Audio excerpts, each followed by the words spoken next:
नीतीश कुमार की कुंडली में ग्रहण योग बन चुका है। तेजस्वी के राजयोग में फंसी है नीच चंद्र की बाधा और बीजेपी वो इस बार भी वही करेगी जो कोई सोच भी नहीं रहा। न सम्राट न तेजस्वी सत्ता का सिंहासन जाएगा किसी ऐसे के पास जिसका नाम तक आपने अब तक नहीं लिया। बिहार सन 2025 की सबसे चौंकाने वाली भविष्यवाणी सिर्फ और सिर्फ मेरे साथ। राजयोग किसके भाग्य में है यह मैं आपको बताऊंगा इस विस्फोटक खुलासे में। सत्ता नहीं ग्रह तय करते हैं भविष्य। आइए देखते हैं पूरी की पूरी भविष्यवाणी अभी के अभी। नमस्कार। जब राजनीति मौन हो जाए और भविष्य अपनी भाषा में बोलने लगे तो जान लीजिए नक्षत्रों ने फैसला सुना दिया है। बिहार चुनाव सन 2025 सिर्फ एक चुनाव नहीं है, यह है एक युग का अंत और नए सत्ता युग का जन्म। मैं डॉक्टर विनय बजरंगी आज आपको सुनाऊंगा बिहार के सियासी ग्रहों का गूढ़ रहस्य। तो सबसे पहले पढ़ी मैंने बिहार के मुख्यमंत्री श्री नीतीश कुमार की कुंडली। बिहार के मुख्यमंत्री श्री नीतीश कुमार जिनकी कुंडली में इस समय चल रही है शनि की ढैया, गुरु अष्टम भाव से गुजर रहे हैं और केतु सूर्य का योग बन रहा है जिसे ग्रहण योग भी कहते हैं।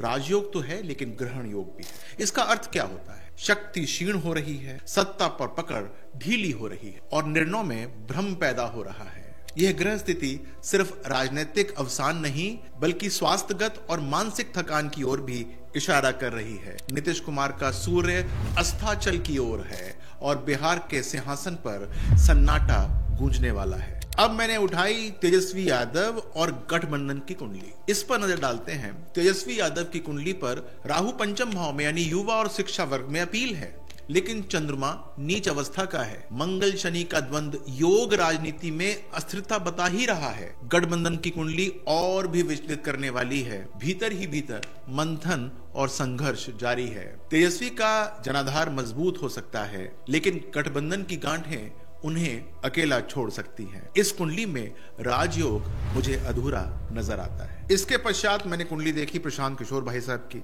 एक नया नाम, नई ऊर्जा। इस कुंडली में बुध और सूर्य का जो बुध आदित्य योग बनता है अच्छा है और राहु चतुर्थ भाव में है। रणनीति में बहुत ऊर्जावान नजर आते हैं लेकिन जन भावना से थोड़े से दूर दिखाई देते हैं। चौथे भाव में जो राहु बैठा, जन सुराज यात्रा लोगों में संवाद का माध्यम तो बन ही रही है लेकिन अभी यह कुंडली मुख्यमंत्री की नहीं हो सकती बल्कि एक शक्तिशाली किंग मेकर की अवश्य हो सकती है। इसका मतलब क्या हुआ? 2025 में प्रशांत किशोर की भूमिका शतरंज में वजीर जैसी हो सकती है। अब इसके बाद बीजेपी की बात करते हैं। उसकी मैंने कुंडली देखी है। पार्टी की जो हर बात कुछ चौंकाने देने वाली है उसका खुलासा करता हूं। डिप्टी सीएम जो सम्राट भाई साहब हैं इनकी कुंडली निश्चित ही प्रभावशाली है। लग्न मेष, शनि उच्च के बुरु गुद पंचम भाव में बैठे हैं। सत्ता का स्वाद इन्हें खींच ही रहा है। यह व्यक्ति सत्ता के बेहद करीब आ जाएंगे लेकिन सत्ता शायद इन्हें हाथ में देकर छिन सकती है। और वो क्यों?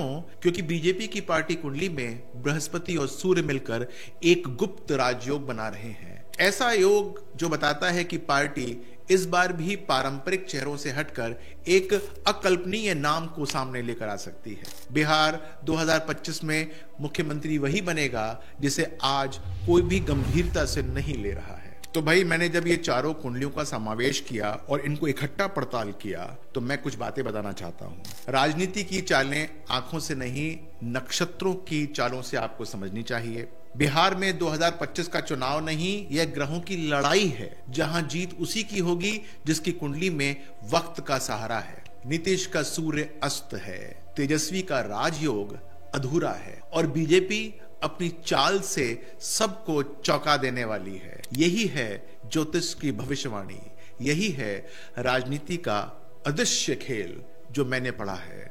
यानी कि पौ-12 बीजेपी के हैं और बाकी सारे के सारे उसके सामने नाचेंगे। इस विषय में यदि आपको कुछ और मुझसे पूछना हो तो आप कमेंट बॉक्स में मुझसे पूछ सकते हैं। मैं आपसे फिर मिलूंगा किसी नई कुंडली, किसी नई राजनीति और फिर किसी नए रहस्य के साथ।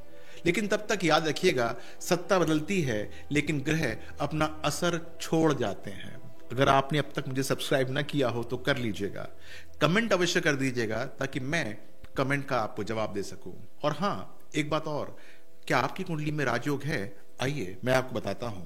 Date of birth comment box में लिख देंगे तो मेरे लिए आसानी होगी ये बात बताने के लिए। नमस्कार।